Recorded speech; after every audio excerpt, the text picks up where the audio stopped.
Bine v-am găsit, dragii mei din Zodia Leu, oriunde v-ați afla. Bine ați venit tuturor pe canalul meu Tarot Flor de Loto. Numele meu este Nina și ca de obicei mă bucur să vă am alături atât pe dragii mei abonați, cum de asemenea și pe cei care poate sunteți pentru prima oară aici pe canal. Azi voi face o lectură specială pentru un eveniment la fel de special și anume avem marea aliniere planetară de 7 planete. Un eveniment astral care nu va mai avea loc, din păcate, decât peste foarte multe generații, undeva în anul 2492. Așa că, dragilor, suntem fericiți că putem fi martori acestui eveniment atât de rar și atât de plin de încărcătură energetică. Această aliniere este o ocazie unică pentru noi de a manifesta dorințe Universului, e ca o oportunitate de a cere Universului: uite, asta este ceea ce eu îmi doresc. Este adevărat că dintre toate zodiile, cele de apă sunt un pic mai, sau vor simți mai acut această puternică energie, asta în cazul în care aveți zodii de apă, rac, pești, scorpion pe lângă voi, să știți, cui se datorează poate o anumită sensibilitate în momentul în care li se vorbește sau în general vor percepe mult mai intens toată această energie universală. Universul ne invită să reflexionăm, să lăsăm în urmă ceea ce nu ne mai servește și în acest fel să ne deschidem către noi șanse, către noi oportunități. Desigur, tot același univers ne vorbește prin o multitudine de semne pe care ni le trimite, iar această aliniere este una dintre ele. Această paradă planetară e ca o aducere aminte că mereu e loc de mai bine. Deci dacă are loc acest eveniment odată la o grămadă de secole, înseamnă că și noi suntem în stare, nu, să facem schimbările esențiale în viețile noastre și să nu ne pierdem speranța, să fim optimiști și să ne gândim că mereu e loc de mai bine, mereu e loc de a crește, de a ne dezvolta și de a visa la lucruri mari, de a visa la lucruri mărețe. Acum, cu ce vine fiecare planetă, ca să le luăm așa un pic pe rând? Îl avem pe Venus, da? Avem cele 6 planete deja aliniate. Lectura o aveți în lista Tarot 2025, am făcut o lectură specială pentru fiecare zodie când s-au aliniat cele 6, dar începând cu data de 28 februarie se mai adaugă și a 7-a planetă, care este Mercur, și atunci vom avea o aliniere planetară de 7 planete. Cum am mai spus, o luăm pe rând. Venus ne îndeamnă să punem ordine în relațiile noastre amoroase, în aspectul nostru fizic, în felul în care noi arătăm din punct de vedere fizic și să acționăm. Marte vine cu îndemnul de a trece la treabă. E momentul să luăm inițiativă, să luăm taurul de goarne și să trecem la acțiune, mai ales în ceea ce privește munca, proiectele sau poate anumite hobby-uri, pasiuni pe care până acum poate le-am ignorat. Jupiter, marele benefic, vine și el cu îndemnul de a începe lucruri noi, pentru că acum este momentul cel mai important de a începe, de a extinde, de a ne extinde, da? într-o manieră cât mai pozitivă. Saturn se pare că vine cu un mic ajutor și ne îndeamnă să ne organizăm mai bine, să punem în orice ce întreprindem, să facem o bază solidă, da? La proiectele noastre. Uranus, desigur, vine și el cu îndemnul de a ieși din zona noastră de confort, de a renunța la anumite obiceiuri, la o anumită rutină pe care tot am ținut-o până în prezent și care pentru mulți dintre noi poate nu ne-a adus nimic bun, deci ne îndeamnă să ieșim din această stagnare de a face lucrurile numai într-un singur fel. Neptun, desigur, Neptun vine cu intuiție și eu aș spune că visele sunt foarte puternic influențate în această perioadă, deci ascultați-vă inima, ascultați-vă intuiția. Este mai ales cei care aveți, nu știu cum am mai spus, zodii de apă pe lângă voi, fiți atenți la ce vă spun, pentru că intuiția lor este la cote maxime. Și nu în ultimul rând, îl avem pe Mercur, ultima, cea de-a 7-a planetă care se aliniază la cele 6, care vine cu acea manieră în care vom comunica cu ceilalți și cum ne vom relaționa cu restul lumii. Se pare că vine cu un puternic impact emoțional. Asta ce înseamnă? Că vom fi poate mai sensibili, iar asta poate aduce atât mici neînțelegeri, dar tocmai pentru că devenim un pic mai sensibili și poate o să ne deranjeze mici cuvințele, da? Devenim așa mai firav din punctul ăsta de vedere, dar de asemenea vine și cu un aspect pozitiv. De ce? Pentru că vom avea o formă mult mai bună de a înțelege pe celălalt. Da? Un pic mai multă empatie și eu aș spune că cel puțin din punctul ăsta de vedere, cu acest Mercur care se alătură acestei salve de 6 planete, oarecum se vor resimți un pic mai accentuat. Zodiile care se vor resimți un pic mai mult vor fi Berbec, Rac, Scorpion, Pești și Săgetător. Și acum, dragilor, voi din Leu, cum vă va afecta această aliniere planetară? Pe la voi se măresc șansele și oportunitățile în ceea ce privește partea socială și creativitatea voastră. Este un moment oportun în care voi să vă arătați adevăratele voastre talente, adevăratele voastre abilități, poate de lideri sau poate în plan profesional, să arătați cu adevărat ceea ce voi puteți să faceți. Și se pare că sunteți foarte, foarte creativi, vă vin idei așa strălucite și eu aș spune că nu veți duce lipsă de șanse, de ocazii de a vă dezvolta și de a vă arăta această creativitate. Și acum haideți să trecem și la o lectură, să vedem ce ne spune acest oracol al zânelor, cam care este energia voastră, dragii mei. Așteaptă iarna. Haideți să vedem ce ne spune. Avem numărul 42. Numărul 42 care prin reducere pitagorică ne dă un 6, care ce ne spune? Ne vorbește de armonie. Pentru a ajunge la această armonie, probabil că va trebui să distrugeți mai întâi ceva nefolositor, ceva ce nu vă mai folosește și în felul ăsta să construiți ceva nou. Este o energie de echilibru, este o energie de vindecare, de cooperare, aș spune, și cum să nu, de generozitate, care oricum vă caracterizează și pe voi. Se pare că sunteți un echilibru atât financiar cât și poate spiritual. Cartea în sine, Așteaptă iarna, se pare că pe toată perioada lungilor luni de iarnă, zâna iernii te-a ajutat să manifesti și să scoți la suprafață cele mai profunde dorințe ale tale. Eu aș spune că unii dintre voi ați copt un plan bine pus la punct și pe care, așa cum am mai spus, așteptați să-l puneți în aplicare. Este ceva ce voi vă doriți din tot sufletul vostru.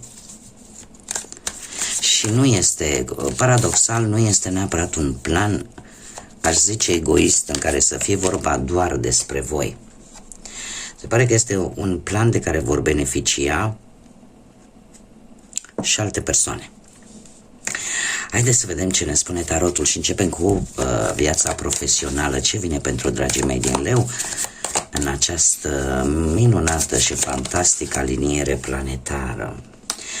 Dragii mei dragi, ați traversat o perioadă, probabil ceva probleme la locul de muncă, nu știu, poate discuții cu șefii, poate cu colegii, poate că ceva s-a schimbat brusc la locul de muncă, da? Avem fulgerul. Cert este că a fost ceva total imprevizibil, dar care, paradoxal, în prezent, va duce abundență. Aici s-a întâmplat ceva ce v-a dat un pic peste cap în trecutul vostru și nu foarte îndepărtat. Ar putea să meargă chiar și până acum un an, anul trecut să zicem. Cert este că în acest moment tocmai acest lucru negativ pe voi v-a ajutat. Probabil că ați învățat o lecție, probabil că v-a împins să faceți anumite lucruri, pentru că în acest moment avem acest rege de monede și apare abundența. Se pare că oricineva te ajută în acest moment să obții un anumit beneficiu sau poate un nou job, sau voi sunteți foarte siguri pe voi, sunteți foarte ambițioși și în general culmea, sunteți și foarte altruiști, vreți să ajutați. În ceea ce privește munca, se pare că ceva s-a încheiat într-o modalitate foarte fericită. O anumită problemă profesională s-a încheiat într-un mod foarte fericit. Viitorul sună bine. De ce? Pentru că avem un alt rege, de data aceasta regele vostru, regele de foc, creatorul, care ne vorbește de cineva în care poți avea încredere, sau poate voi sunteți cei care aveți mai multă încredere în voi și în felul ăsta reușiți poate să vă găsiți un loc de muncă, sau poate pur și simplu aveți atât de multă energie încât nimic nu vă poate opri, cel puțin pe partea asta profesională a carierei. Nu ți este frică de niciun fel de provocare și te gândești, ai planuri de viitor, dar pe termen lung. Și chiar dacă poate unii dintre voi traversați o mică perioadă așa un pic mai grea, este ceva temporar, nu este ceva care va dura foarte mult timp. Haideți să vedem cu bănuții cum stați, dragii mei. Cu bănuții aș spune că cu acest paj de spade v-ați cam chinuit cu ceva timp în urmă, banii v-au cam dat de furcă într-un trecut nu foarte îndepărtat. Aș zice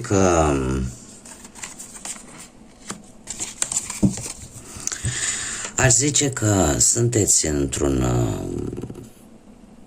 cumva ați fost destul de reținuți, da? Nu prea ați vrut să faceți așa cheltuieli innecesare și chiar dacă ați avut ceva probleme, ori ați cerut sfatul unei persoane de încredere sau unei persoane care se ocupă cu partea asta financiară, ori cumva ați găsit chiar voi soluția.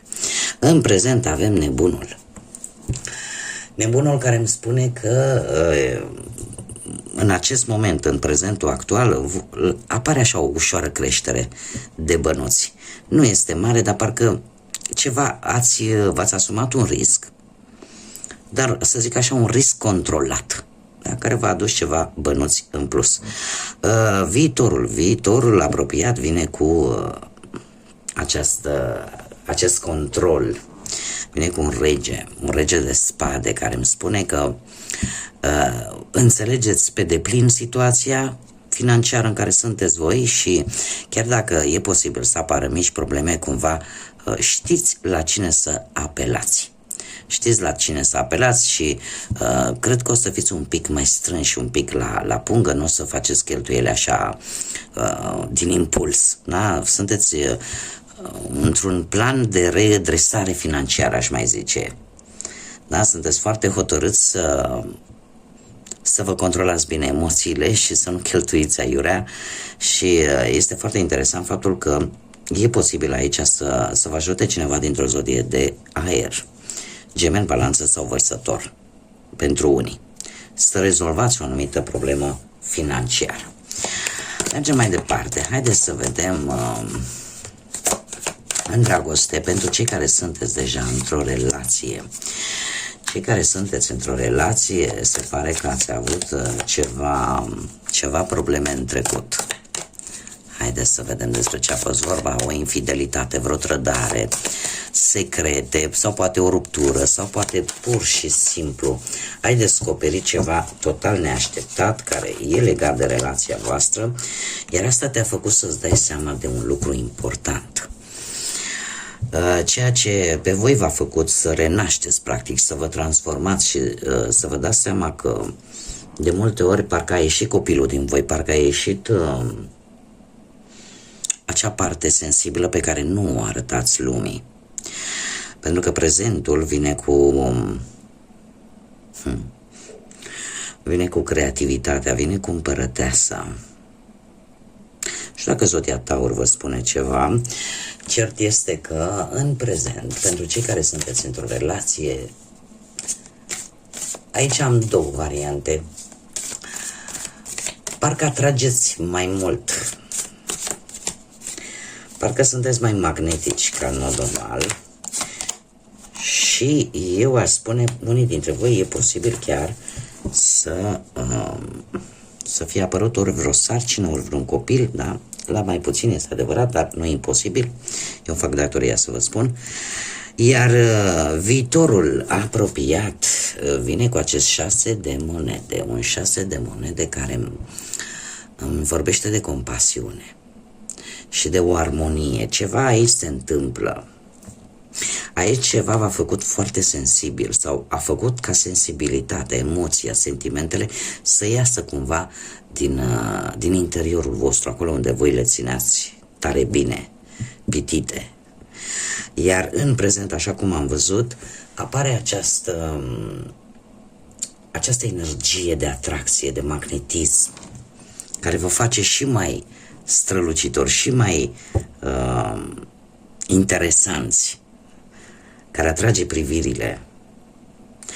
Și cum am mai spus, posibil pentru unii dintre voi să apară și vreo sarcină, vestea de venirii pe lumea unui copilaș sau poate chiar o naștere, dar viitorul apropiat s-ar putea să fiți un pic așa mai încăpățânați, ori voi, ori perechea voastră. Să apară, nu știu, poate vă asemănați foarte mult, apare un dram de intoleranță. Și eu aș mai zice că, culmea, lucrul ăsta vă poate echilibra. Ori voi încercați să tolerați o anumită încăpățânare, poate, a perechii voastre, ori perechea voastră face acest lucru, da? Pentru că aici vorbim de două energii, așa că voi trebuie să adaptați. E clar că aici cineva este un pic încăpățânat, este un pic dur, da? Nu prea lasă de la sine. Puteți fi voi, poate să fie perechea voastră, cert este că la un moment dat lucrul ăsta se va echilibra. Cineva va lăsa, cineva va accepta, ca să zic așa. Haideți să vedem un mesaj sentimental pentru voi, cei care sunteți într-o pereche, într-o relație. Se pare că avem un atașament material. Se pare că e prea multă concentrare în niște lucruri destul de vizibile. Este foarte interesant, nu știu dacă e cazul vostru, eu îmi fac datoria să vă spun, aici cineva se simte atras de voi, dar mai mult din punct de vedere material. Da, e ca și cum ai zice, știi, eu de fapt, uite, îmi place de tine pentru că ești nu știu cum, da? Poate din punct de vedere fizic sau din punct de vedere moral, dar de fapt interesul este un pic mai mult material. Haideți să mergem mai departe, să vedem cei care sunteți singuri. Cei care sunteți singuri, în urma poate a văduviei, în urma poate a unui divorț, a unei separări, sau poate nu ați reușit voi să vă găsiți perechea până în acest moment. Dragii mei dragi, avem un 10 de putere. Ați traversat o perioadă destul de dură într-un trecut. în care ați simțit că parcă toate sunt în spinarea voastră, parcă toate trebuie să le duceți, parcă nu găseați acea portiță de ieșire, mai ales pe planul ăsta sentimental. Acest 10 de bâte mie îmi vorbește de faptul că e posibil ca unii dintre voi să fi urmărit pe cineva foarte multă vreme. Acum se pare că urmăritul ca urmăritul, dar nu știați dacă tot acest efort al vostru va da roade sau nu. Se pare că înțelegerea a venit. De ce? Pentru că suntem în prezent cu această carte, Înțelegerea. Avem un paj de cupe care îmi spune că pajul de cupe este un purtător de vești bune. Și e posibil ca cineva, poate mai tânăr decât voi, să fie interesat, poate de voi sau voi să fiți interesat de această persoană. Asta înseamnă zodii de apă pentru unii, Rac, Pești sau Scorpion. Viitorul apropiat vine cu lumea dincolo de iluzii. Vine cu lumea care îmi spune, mai ales pentru cei singuri, că sunt mari șanse ca unii dintre voi să cunoașteți pe cineva care va avea un rol important în viața voastră. Posibil să fie cineva dintr-o altă țară sau dintr-o altă locație, departe de locul în care te afli în acest moment, posibil, dar decizia poate de a te muta în alt loc pentru a sta cu respectiva persoană care pe tine te interesează este foarte pregnantă, este cumva vă gândiți foarte serios la acest aspect. De a vă muta unii dintre voi cu persoana voastră de interes. Haideți să vedem ce mesaj sentimental am pentru voi, dragii mei, din Leu, cei care sunteți singurei. Magnetism. Se pare că există ceva aproape gravitațional care vă împinge unul către celălalt. Deci este un magnetism care vă face să vă apropiați din ce în ce mai mult. Hai să vedem și un mesaj general pentru voi, dragilor, din Leu. Foarte interesant. Avem ultimul pătrar de lună din Taur, care îți spune în felul următor: fii mândru, mândră de tine însă, de tine însuți. Este acea mândrie, tocmai pentru că avem un ultim pătrar de lună în Taur, zodia Taur, care are orgoliul său. Poate că mesajul pentru voi este legat de acea autoestimă pe care poate unii dintre voi ați uitat să o mai aveți. Se pare că va trebui poate să vă desprindeți de anumite lucruri. De anumite lucruri care poate v-au făcut să uitați că voi aveți această energie solară și sunteți energici și că prin natura zodiei voastre trebuie să străluciți, trebuie să ieșiți în evidență. Așa că sunt lucruri de care va trebui să te desprinzi, poate, și în felul ăsta să progresezi. Dar să progresezi chiar dacă va fi lent, dar va fi sigur. Și ce ar mai fi de spus? Să fiți mândri de voi. De ce? Pentru că de obicei zodia Taur este zodia care, atunci când are reușite, acestea sunt reale, dar și de lungă durată. Și se pare că în următoarea perioadă posesiunile și banii, asta așa ca o mică paranteză, vor fi prioritare pentru voi. Bun, dragii mei, Cam aceasta a fost lectura pentru voi. Eu vă mulțumesc ca de obicei pentru atenție. Vă aștept cu mare drag să vă abonați pentru cei care nu ați făcut-o deja. Mulțumesc din suflet încă o dată tuturor celor care și aduc contribuția în dezvoltarea acestui proiect minunat pe care eu l-am început aici pe YouTube. Mulțumesc pentru like-uri, pentru comentarii, pentru distribuiri. Sunteți minunați ca de obicei și desigur în continuare aștept cu mare interes și cu mare drag toate aceste lucruri, da? Like-uri, distribuiri, comentarii de la voi. Până data viitoare, când ne vom reîntâlni la lecturile generale pentru luna martie, eu vă doresc să aveți parte de toată energia universală, să vă ajute în tot ceea ce voi sau exact acolo unde voi aveți nevoie. Iar până la o nouă lectură, ca de obicei, așa cum v-am și obișnuit, să fiți iubiți, dragilor!